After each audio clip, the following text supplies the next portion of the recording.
Hello, everybody. Welcome to the Round 2 playoff edition of the Between the Lines podcast. I'm your host, EDGYTIM, along with Mike Clark, and we are going to take a look back at several top-notch, exciting Round 1 games of the IHSA State Playoffs, preview an even better Round 2, and Mike Clark, we're staying very busy this time of year, but it's a good busy. Yeah, it's, Christmas time early for us, I guess. The playoffs are the most exciting time of the year. There's no doubt about it. I mean, it's just you can go out and for your games. I'm sure for a couple of my games, it was just an electric atmosphere. There's no doubt about the fact that the fans are fired up, the players are fired up, and it's a lot of fun, especially if the games live up to the expectations. Yeah, no doubt about it. So again, you were certainly out covering games. I was out covering games. So let's do that, Mike. Let's go through. Let's talk about your games and games that you covered this past weekend. Okay, on Friday night, I was out in Mount Prospect for a 7A game. Prospect and Hersey rematch of a regular season game that Prospect won by a field goal. And this game was not close at all. Basically, Prospect, a 56-14 winner. Just really impressive performance by the Knights. Jack Scoot had 244 total yards, 3 touchdowns. He's a 6'3" senior quarterback. He has no offers. And I know there are a lot of good quarterbacks in the class in Illinois this year, but I don't know. It's kind of a head-scratcher for me. He's a 2-year starter for a really good program, big school program. And I don't know what recruiters are missing in watching him play. And above the Prospect coach, they think he's the best quarterback in the conference, which is saying a lot because there's some really good quarterbacks in that conference. I don't know. I mean, do you have any perspective on that? Yeah, from a standpoint, I just don't understand why he's not getting any offers. Sure. It's a combination of things. I mean, again, Mike, we could do an entire podcast on this, but I guess the short, quick explanation for this is it's a position that continues to get recruited out farther and farther and farther and extending offers earlier and earlier. I mean, look at Trey Taylor at Carmel. He's been getting offers, I think, since he's been in 8th grade. So you have that aspect of it. You have a recruiting climate right now, which is probably never been worse for high school kids to try to get those offers because of the transfer portal and what have you. And then you also mentioned the class. So again, as far as from a college camp standpoint, a camp circuit standpoint, I don't think I remember seeing Jack at any of the camps that I had covered. Sometimes that's part of it too. So Mike, it's a lot of different things that go into it. There's no doubt he's a very, very good quarterback, but again, just those opportunities are even less limited now than they've ever been before, which is hard to believe. So, it's not great. It's certainly not the answer I would love to give. And I'd love to say, yeah, he's, definitely should be getting offers soon, but in this climate, Mike, you can't really say that these days right now. So hopefully they'll continue to take notice and guys like us will continue to point it out and hopefully that will maybe spur some things for him. But in the meantime, you control what you can control and Jack, keep winning. It definitely will help you. Yeah. A couple of other notes. Noah Easter, pretty good running back for the Knights as well. 18 carries, 104 yards, 3 touchdowns. Top receiver for the Knights, Lucas Dinas, 5 catches, 113, including a 64-yard touchdown and a couple of pick sixes by Declan Lawler and Jacob Bednarski. The Knights picked off Colton Gamino 5 times, and Jacob Bednarski told me after the game that they basically switched their entire defensive scheme for this game, which is, something that I guess, you feel like you have to pull out sometimes, especially for two rivals that are as familiar as these two are. I mean, they're neighboring schools, been playing against each other forever. So, credit to Dan DeBuff and his staff for mixing it up defensively and apparently, really putting together a great game plan. It was just a, really impressive showing by Prospect. I can't really say enough about it, honestly, because obviously Hershey's got some pretty good players, and, for this to be a 42-point game, very impressive.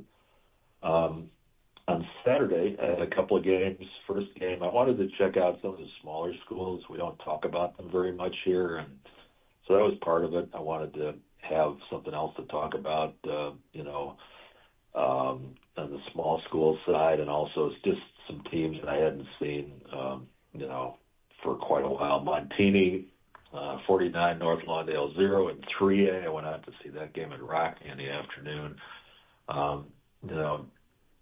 North Lawndale just a little bit overmatched, obviously. They had about 25 kids, and two of their top defensive players were out. But even so, Montini is looking very good. Santino Flores, who I believe was the offensive player of the year in that conference, had a touchdown catch on a punt return TD. They changed quarterbacks, which is kind of interesting because they had a quarterback coming back, Gaetano Carbonera, who had more than 2,000 yards passing last year when they went to the semifinals. Izzy Abrams is their quarterback now, and he is looking really solid. He had a couple of touchdown passes in this game. The running back, Jeremiah Patterson, 5 carries, 101 and a touchdown, and then a couple of pick sixes. Chris Judah had a 100-yard pick six, which is not something you see every day, and Max Bell had a 75-yard pick six. So the big story, though, is the fact that Montini will be hosting Byron this week. That was basically the state championship game last year. There's not really any doubt about it. Byron beat Montini 28-20, and every other game that Byron had in the playoffs was at least a 47-point difference. So different year, different location, different round. But Mike Bukowski, the Montini coach, said that he would be willing to trade a couple of rounds to see Byron at home this time. So that'll be a fun one this coming week, I think. And we know that there's another team in 3A that we've talked about a little bit this year that will have something to say in the playoffs as well, and that's Wilmington, which bumped up after winning the 2A title. But this is this game coming up is going to be a really big one in 3A, obviously. Yeah, no doubt about it. And by the way, if you are looking for some small school football talk, I have a tremendous podcast for you that you can listen to every week. It's called Third and Lang with myself and Matt Lang, the coach. Every week. Thanks, Mike, for that lead in. I appreciate that. But yes, we talk small school football every single week here. Just go to the Edgy Channel page on YouTube and look up Third and Lang, and you'll find it. And we put it out there every week, and I'll tweet out that link as well. But no, Mike, I'm glad you mentioned that because that is going to be a tremendous ball game between those two programs. And again, just definitely looking forward to that one. I might wind up at that one. I still haven't exactly figured out my plans yet, but that's probably a pretty good bet that I can wind up there. And I'm going to sit down later today and take a look at the dates and the times. And Mike, I know you had another game, if I'm not mistaken, correct? I did. I went to a 2A game, Chicago Christian hosting Illini West from out in western Illinois. Big win for another set of Knights, Chicago Christian Knights, 53-16. And Chicago Christian's kind of an interesting program. There's not a lot of 2A programs around here, especially not a lot of good ones. And but Chicago Christian's got something going. CJ Cesario is their coach now. He's their third coach in 3 years, which is a little bit unusual, but they're back in the playoffs again. This is their first playoff win in 6 years. And they have a couple of really good two-way players that lead the way for them. Kenny Jager is their running back, also plays defense. He had 16 carries, 200 yards, 4 touchdowns, all before halftime. And then they have a quarterback, Christian Flutman, 6 of 7 passing, 141, a touchdown, 2 carries, 76 yards, both one of his touchdowns, and he had an interception on defense, and he's the holder on the kicks, PATs, and field goals. So, that's kind of what you have in small school football. A lot of kids going both ways, obviously, but the Knights, it's kind of a cool atmosphere too. It's in Palos Heights, right off of 83 in Harlem, basically, and it's the first grass field I've seen this year, which is one thing that was kind of interesting. But it's kind of nestled next to the school, between Chicago Christian and Trinity Christian College. There's some woods on the south side, really nice concession stand. So they do things right there. They had a really good pep band as well. One thing I noticed, this is something else unique besides the grass field, which I hadn't seen all year. Mm-hmm. For the national anthem, they had a student member of the band play it solo on his saxophone, and it was tremendous. I wish I'd written down his name so we could give him a shout out. But the best national anthem I've heard, solo on a sax. You may not think about that as being like, something you'd hear very often, but he did a tremendous job on it. So props to that young man, whoever he is. But yeah, that's a lot of pressure, man. I know, yeah. Well, I mean, you see, it's not that unusual. There's a lot of events where they'll have a student singing the national anthem. Yeah.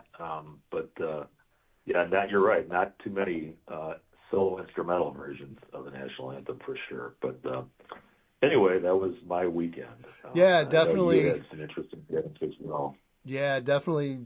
You got some games in for sure, and I have seen. I'm trying to think. The last one I saw, a rock guitar playing the national anthem. I'm trying to think where I saw that.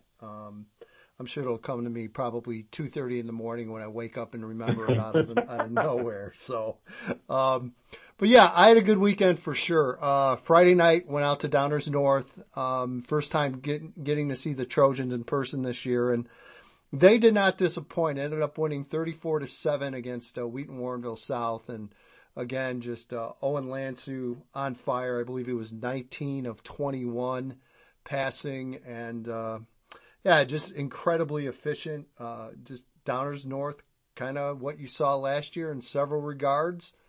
Very similar this year. Very good passing game, a strong running game, and defensively, they held a pretty good Wheaton South team to 7 points. Mike, Wheaton South is one of those teams ever since, Sean Norris has taken them over and he's gotten them into the playoffs, and that was not a typical 6-3, 5-4 team, in my opinion. I mean, that's a pretty good Wheaton South team that, Downers North was able finally to pull away in the late third and going into the fourth quarter. But, again, it's proof that you come out of a conference in Wheaton South, since they've been in the Duquesne, they get tested. There's no doubt. They're fighting and scrapping with everyone else in that conference, and I think in some ways it's been good for them, and in some ways it maybe not so much. But good quality win for Downers North for sure on Friday.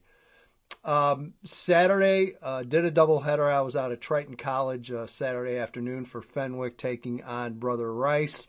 Mike, I had two polar opposite games Saturday. I had the 12-7 slugfest between Fenwick and Brother Rice.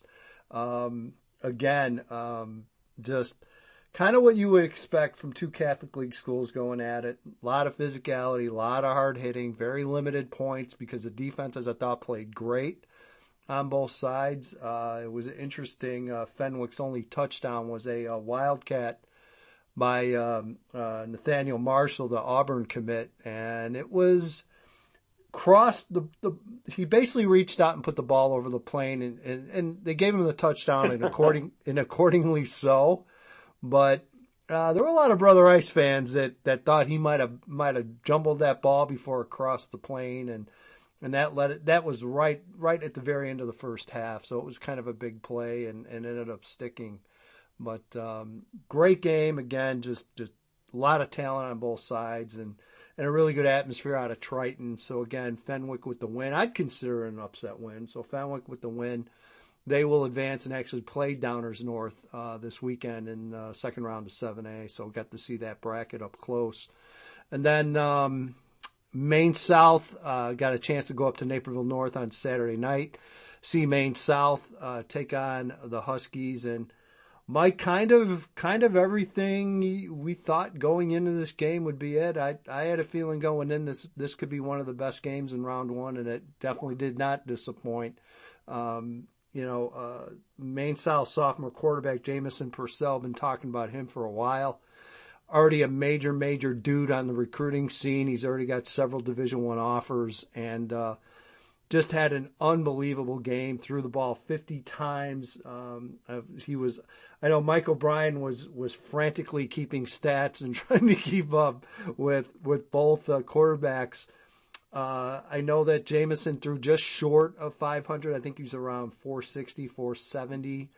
And on the other side for Naperville North, Jacob Bell did throw for over 500 yards.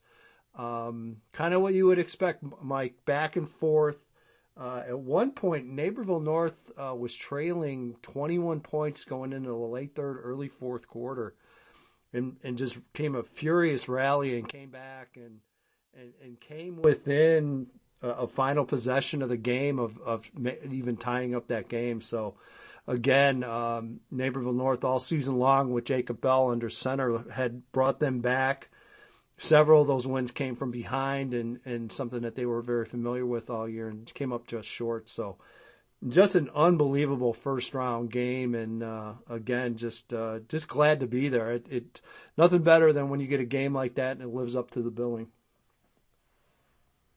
Yeah, for sure. I get a little jealous when I read some of the tweets coming out of some of those games, and I didn't get a chance to be there, but that's kind of our life, right? It's like we can't be everywhere all the time, so it's great when you're on site for something like that.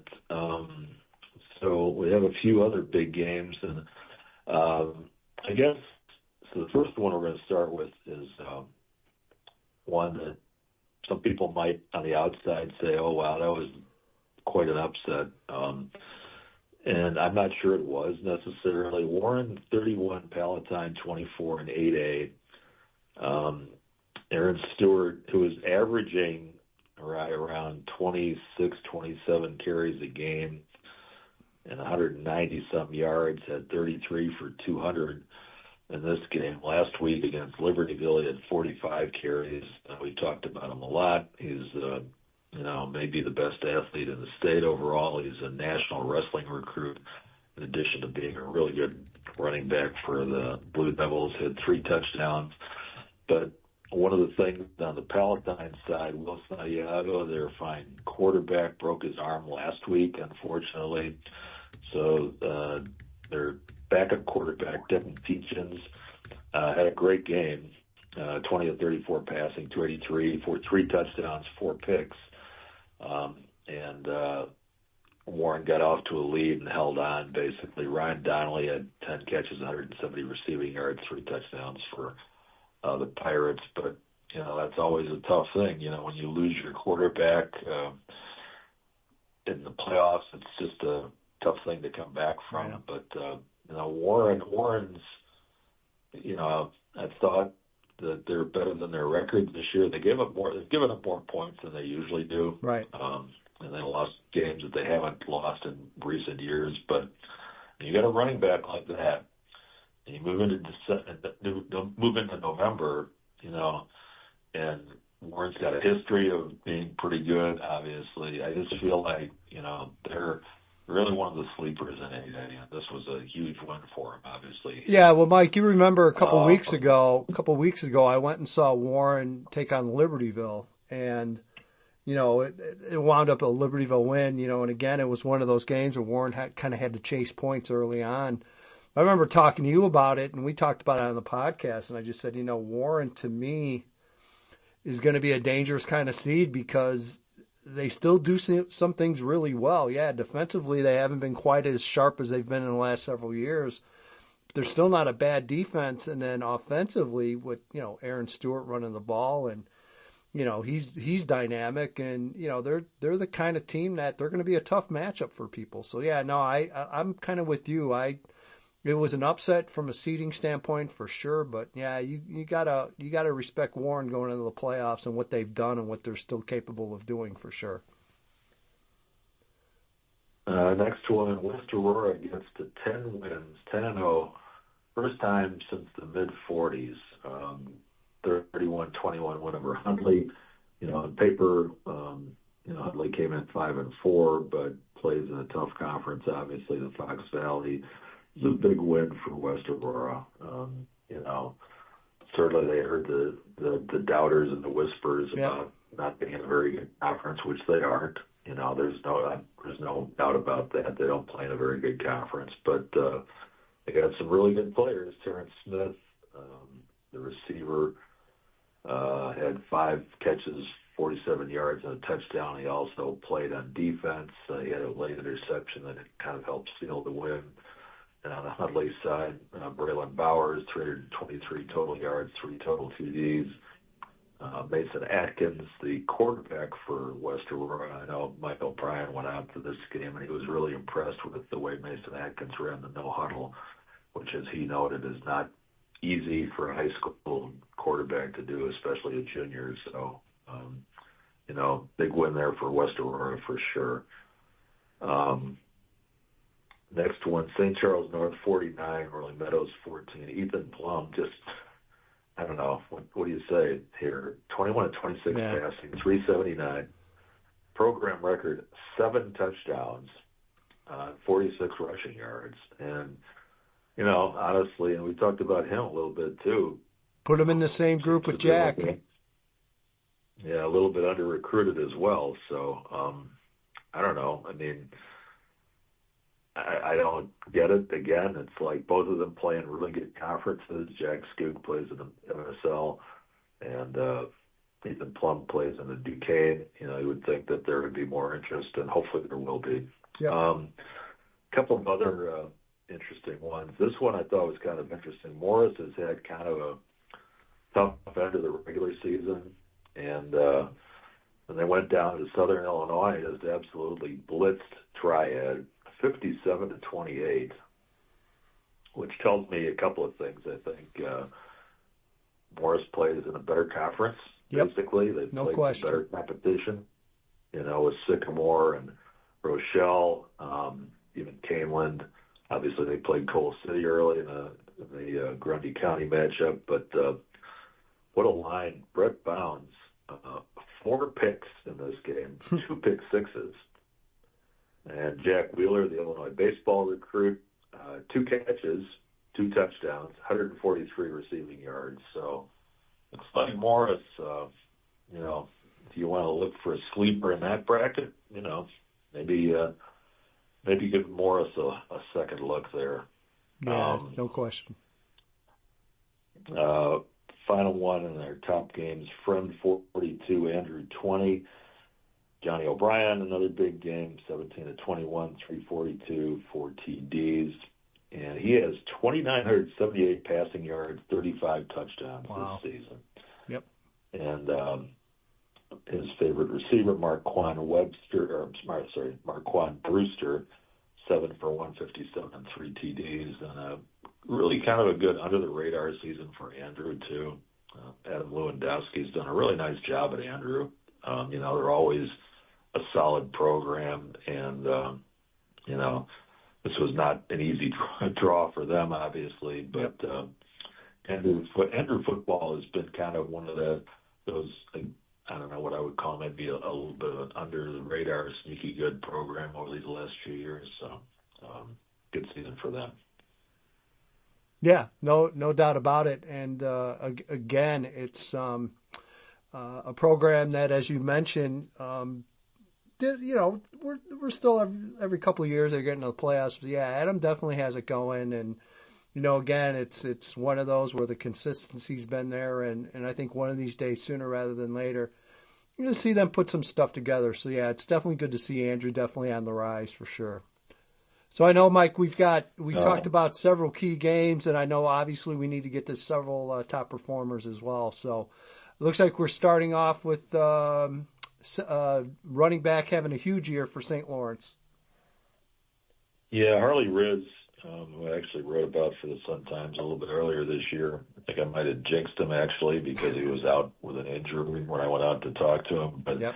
he is back now, 218 yards, the career high, 4 total TDs, 35-17 win over Richmond Burton. And, again, some people may just be checking the scores every week, and they saw that St. Lawrence, which was in the 4A final last year, lost a few games.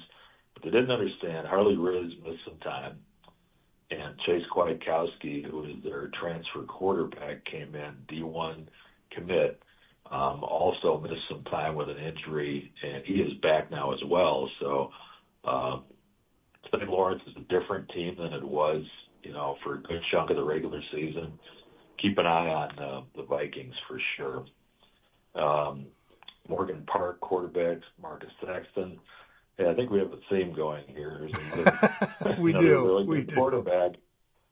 Another really good quarterback who doesn't seem to be getting the interest that his performance would warrant. And again, we talked about him a lot just because he's been a 4-year starter for the Mustangs. Really best program in the public league.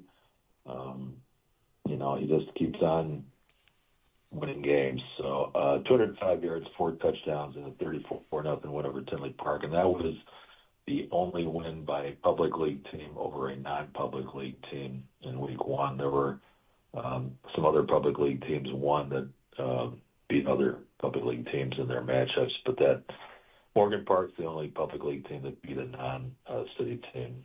A few more to mention here. Bruno Massell, the York quarterback, 16 of 1 for 173 rushing, 4 touchdowns, 11 of 11 passing for 75 yards. It's getting it done. Touchdown.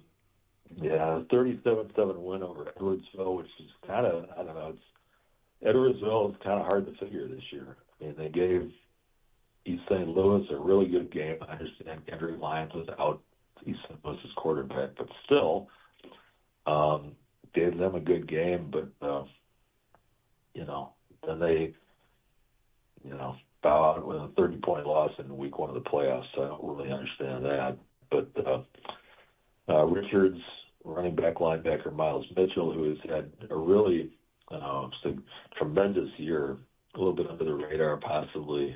Richards lost a game early, but they just keep rolling along. Miles Mitchell, 33 carries, 181 yards rushing, 3 touchdowns, and a late interception. They beat Dunlap 21-20. Kind of an interesting game there. Tony Sheehan, the Richards coach, said afterwards that Dunlap is a really big team, physically very strong. So that was kind of what kept that game close, I guess. But Richards, a team to keep an eye on, maybe in 6A. 7A, Geneva quarterback also in 6A. Geneva quarterback Tony Chihino passed for 5 touchdowns and a 49-7 win over Amundsen. A few more here. Nick Piepert, the Barrington quarterback, 20 of 22 passing, and he completed his first 18 passes. Wow. 379, 3 touchdowns, and a 66-13 win over South Elgin. Danny Carroll from Lions. Lions remaining undefeated at 10-0, 16 carries, 157, 4 touchdowns, 38-0 win over Joliet West, and one more from Coal City, Landon Benson, 26, 164 rushing, and 5 touchdowns, and a 41-13 win over Johnsburg. And it's, we mention a lot of kids and a lot of games every week, and I always kind of feel bad because you have to draw the line somewhere, and I feel like there's probably a few more that I could have thrown in, but Yep. I only have so much time, and hopefully we'll get some more next week. You only have so much time and so much breath that you can get all these out. So it's exactly. No, it's, believe me, we'll definitely do our best. And if you know Mike Clark over the years, he's doing his best. There's no doubt about it. So again, congrats to everyone. Those great performances and carrying through. And a lot of quarterbacks out there. And again, Mike, it's going to continue to be a storyline, and we'll just talk about it. And obviously it's something a lot of other people are going to talk about as well. So we have some incredible, outstanding, I can't even come up with any more adjectives, about round two. Some very, very strong games in round two. And I think, Mike, we'll talk about some of those games now, and then there's a couple other things we're going to get to. So as far as second round games to watch out for, Mike, and again, Mike, you listed these in the notes, and I think you nailed every one. Loyola at Marist. Your thoughts on that one real quick, Mike. I'll let you take it over. Well, Marist has been one of the great comeback stories. They were 4-5 last year. They're 9-1 under Mike Fitzgerald, his first year there since coming over from York. Just a lot of, I talked about it all year long. There's a lot of things to like about Marist. They have the transfer quarterback, Jacob Ritter from Lincoln Way East, has really done a nice job.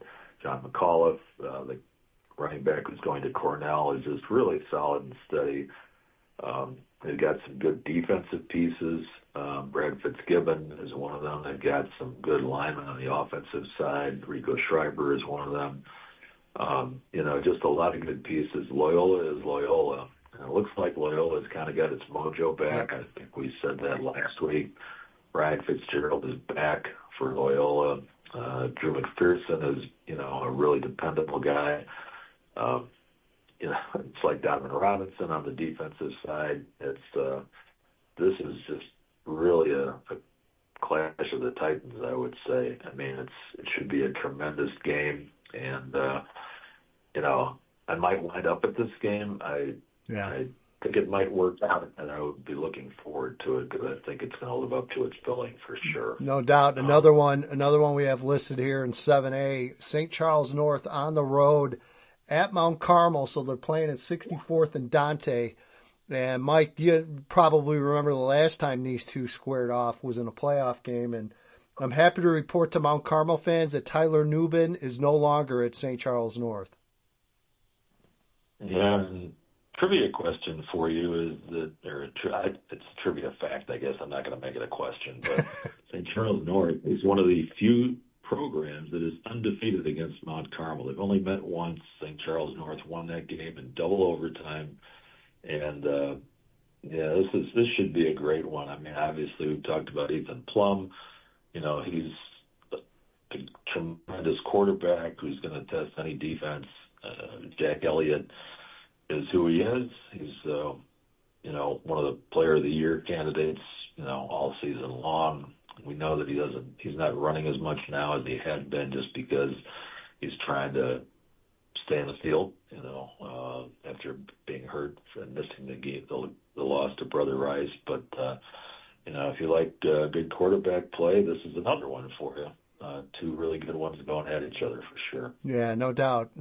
And again, a great game there. Another great game in 7A, as we talked about. I had a chance to see both Downers North and Fenwick.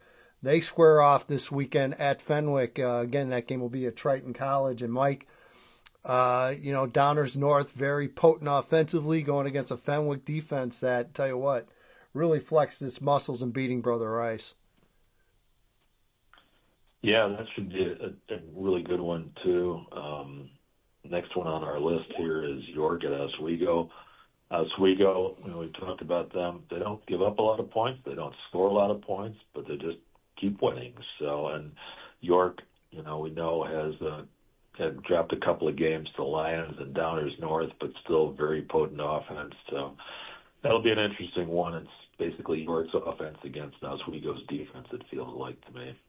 Yeah, there's no question, and again, that's an interesting matchup from just style of play, because they're both kind of similar offensively. They definitely want to establish a run game, and if they're able to do that, they'll stick with it. They'll also mix in a little bit of play action, and again, both teams won't put up huge numbers offensively, but they're good enough in what they do that they're able to kind of ball control and just kind of take over a game and won't let you do much because their defenses are that good and their run games will hold on to the football. So, yeah, Mike, I agree. That'll be a really good matchup.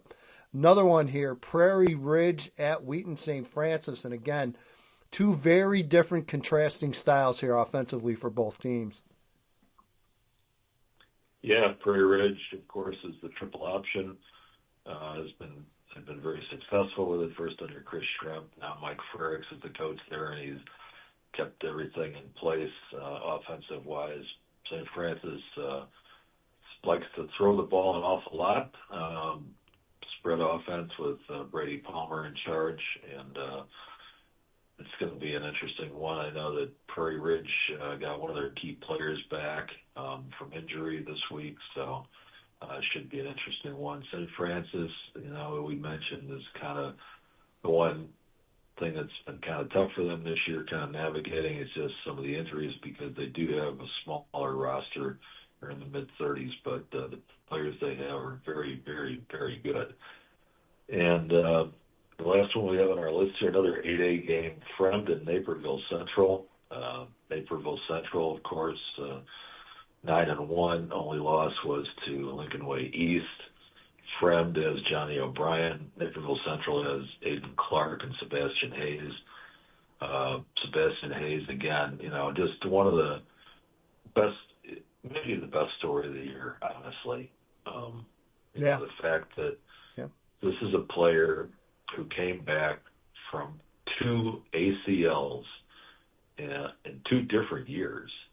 This is the first year he's played since he was a freshman, and playing at such a high level and 8A, and it's I can't even imagine what that had to be like for him to go through, to be told, okay, your sophomore season is done, you're not playing, and then to come back, rehab from it, your junior season is done, you're not playing, and then to come back finally again as a senior, and now to have this kind of success, just it's one of my favorite stories of the year for sure.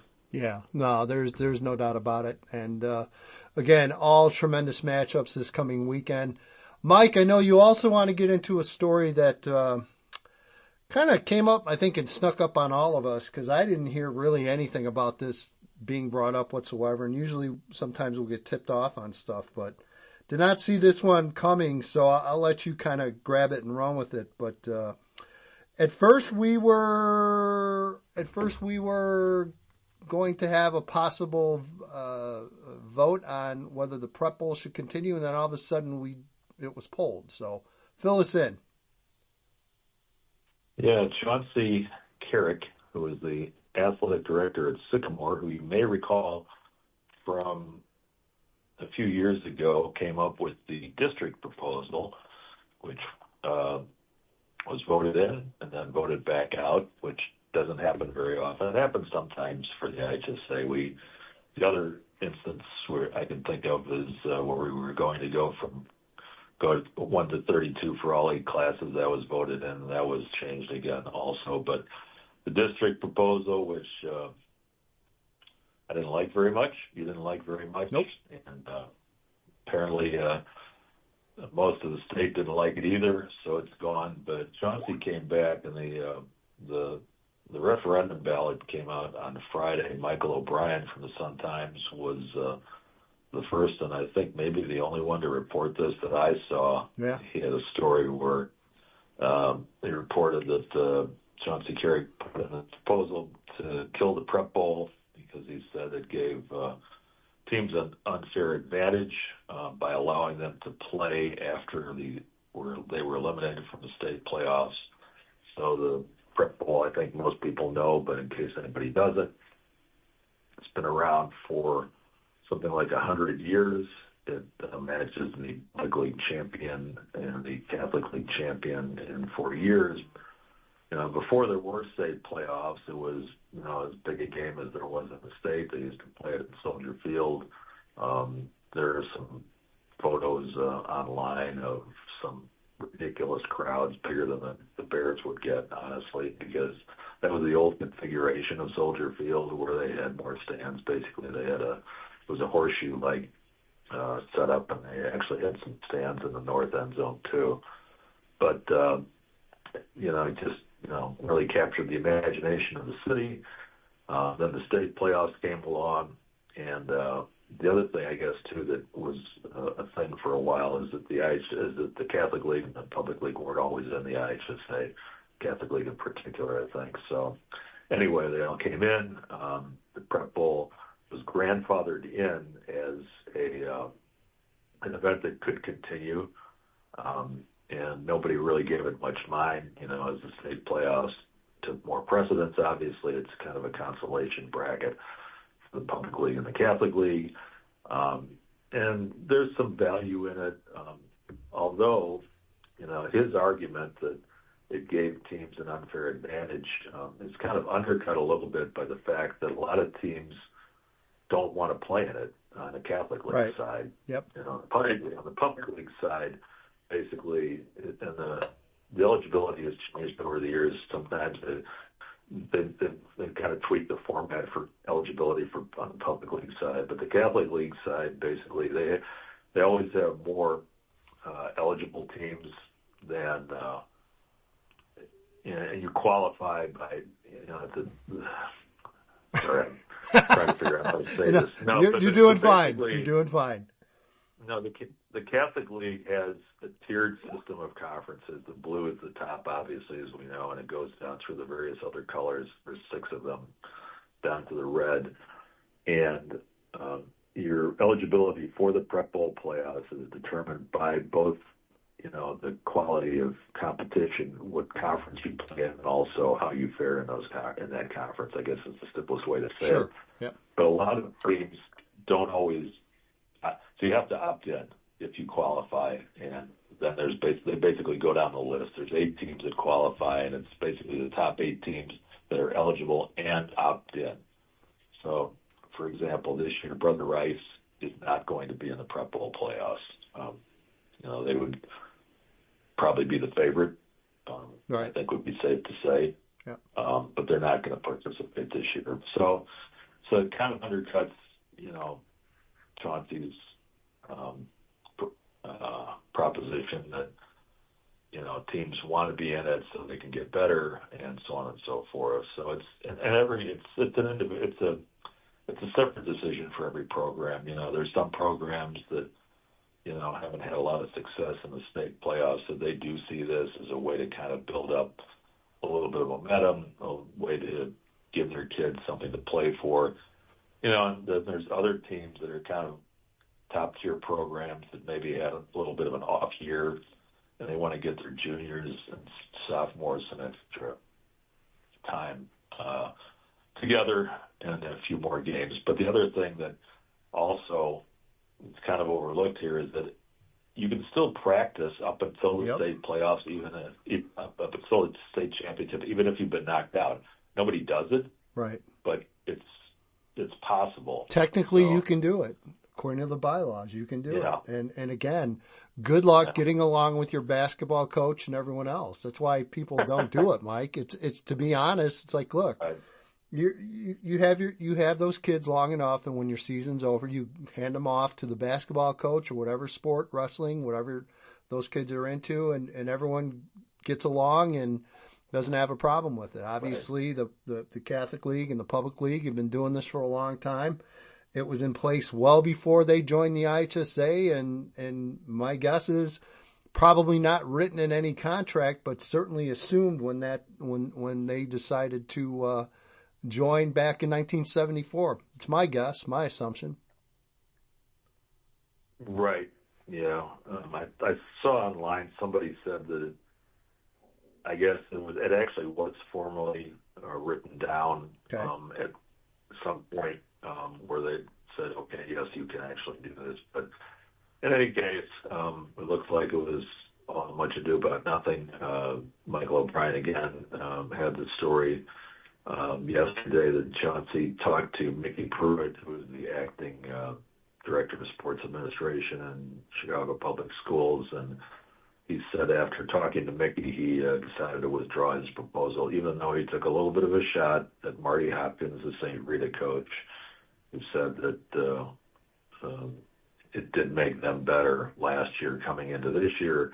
They won the Prep Bowl last year, and Chauncey Carrick said, well, that kind of proves my point. But I don't know. I mean, it just –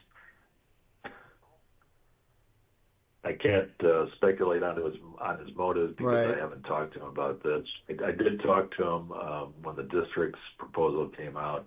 I did talk reach out to him, and we had a phone conversation about it. But I don't know.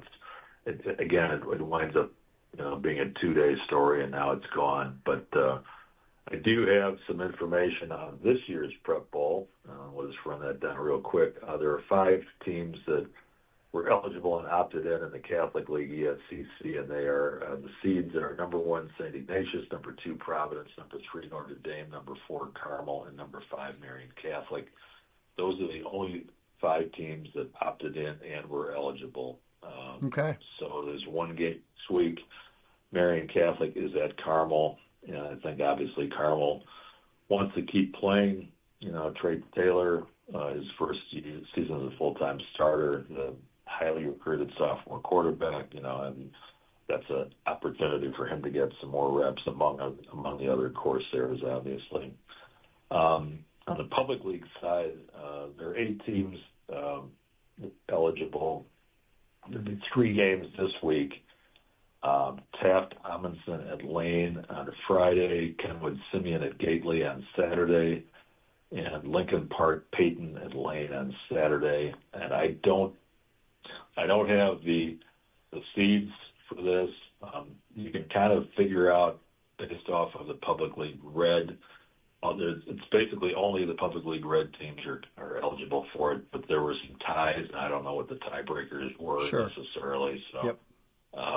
Anyway, the most interesting game there is Kenwood Simeon at the rematch. Well, actually, 2 of them were kind of interesting. I saw the first Taft Amundsen game on a really hot day. That was a 1-score win for Taft. Kenwood Simeon is kind of interesting, of course, because St. Hugh Turner is at Simeon now after a long career at Kenwood. And Simeon actually played a pretty close game in their first-round state game. It was 20-15 to, who was it? Was it Normal West, I want to say? Yeah, it was Normal West. Yep. Yeah, so that was actually a pretty good showing for the Wolverines. Because Normal West is a solid program, a solid downstate program, lost by 5 points. So, so that's what we have for the Prep Bowl. It's going to be, the other thing I was going to talk about, Michael O'Brien just today in his Sun-Times newsletter pitched the idea of moving the Prep Bowl date. It's currently on Friday morning of state weekend, which as he puts is a really tough one. A lot of fans are not tuned in to the Prep Bowl in that time slot, and certainly the media isn't either because of we're all downstate starting. So, he pitched playing it on the Wednesday night or Wednesday day, I guess, possibly right before Thanksgiving. And I thought this is a tremendous idea. He pointed out that a lot of college kids come home that weekend. They may be looking for something to do, maybe go out and see their alma mater play in the Prep Bowl, and it would be, the only football game that day. You could easily arrange the schedule by playing the previous week on Thursday, and then, instead of a 6-day turnaround to Wednesday of the following week. I think it's a tremendous idea. Yeah, I do too. I would love to see it happen. Yeah. I don't know if it will. And the interesting thing is that over the years, as the Prep Bowl playoff format has changed, they've played games on odd days, basically because they had a bigger bracket back in the day, and they would wind up playing with 5 or 6 day breaks between games, basically. So you'd have games on Wednesday. It was not that unusual. Sometimes. So, there's a precedent for that, and I hope that the powers that be in CPS and CCL-ESCC take a look at that and maybe think about, obviously, you were not going to change it this year, but maybe down the road it might be a great idea to change it and maybe get some more interest in the game. Can we rant about pairings now? Absolutely.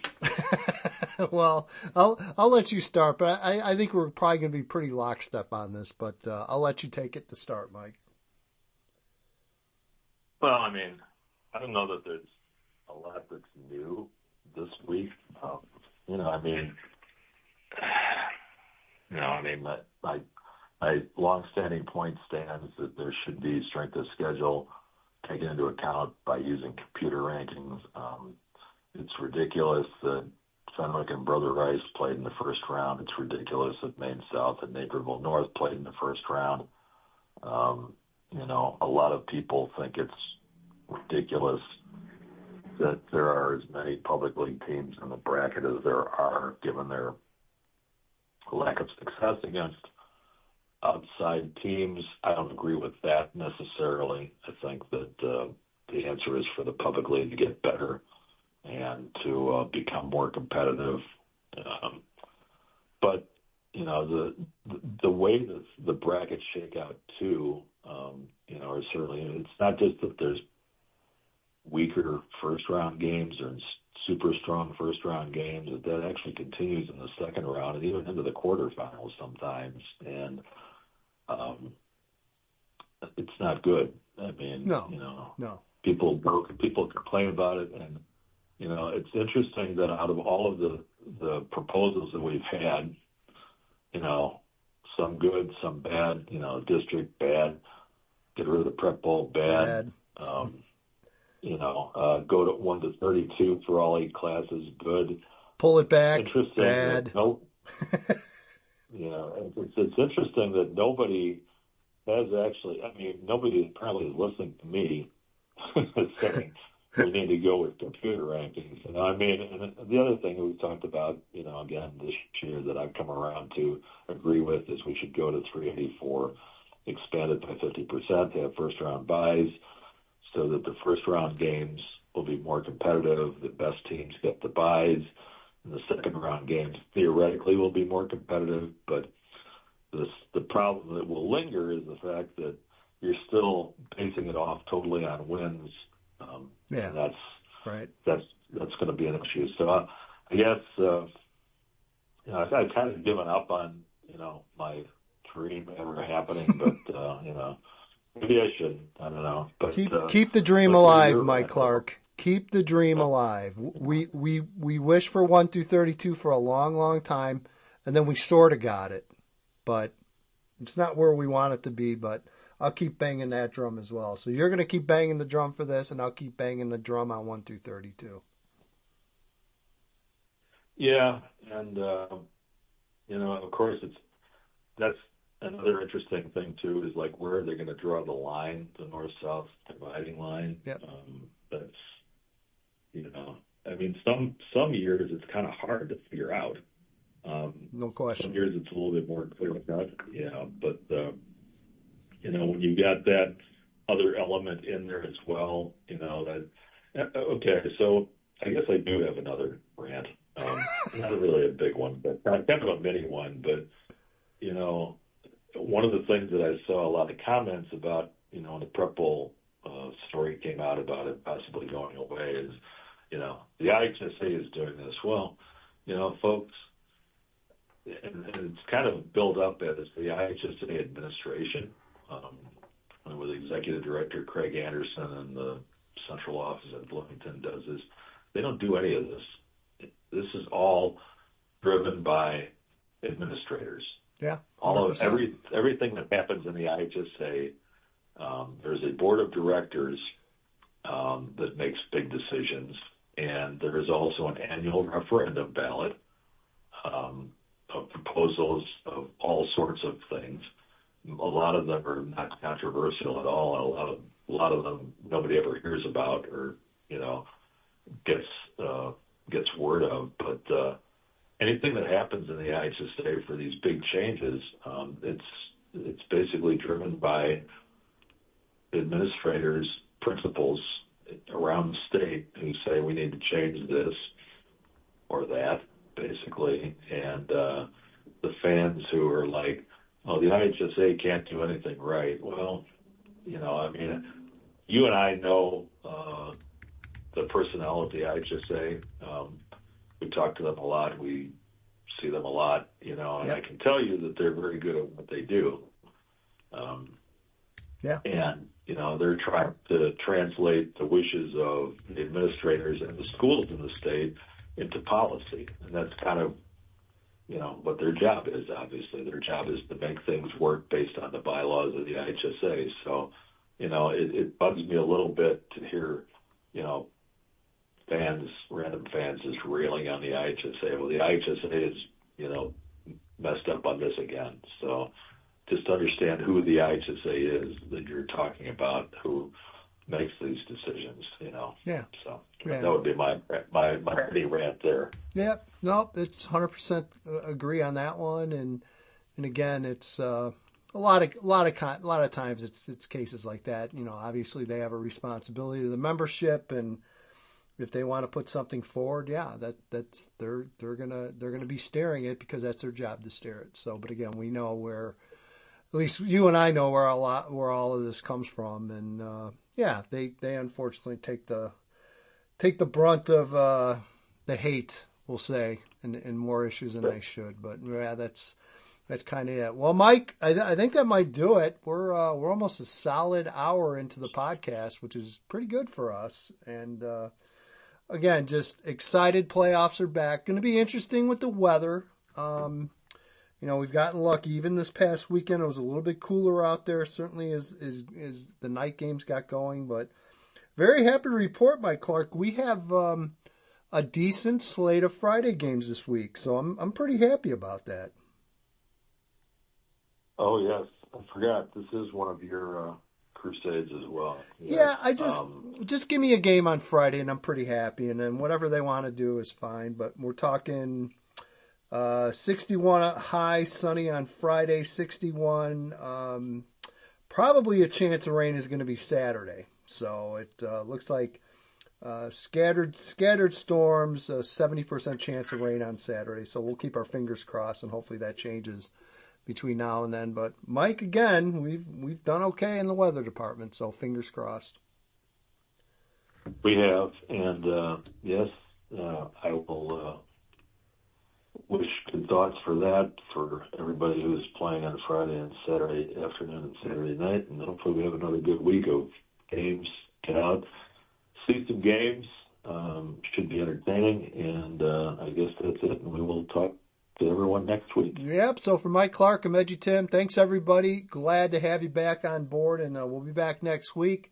Recap our busy round 2 and preview the quarterfinal rounds. Boy, oh boy, is it flying by. Thanks everybody. Have a great week.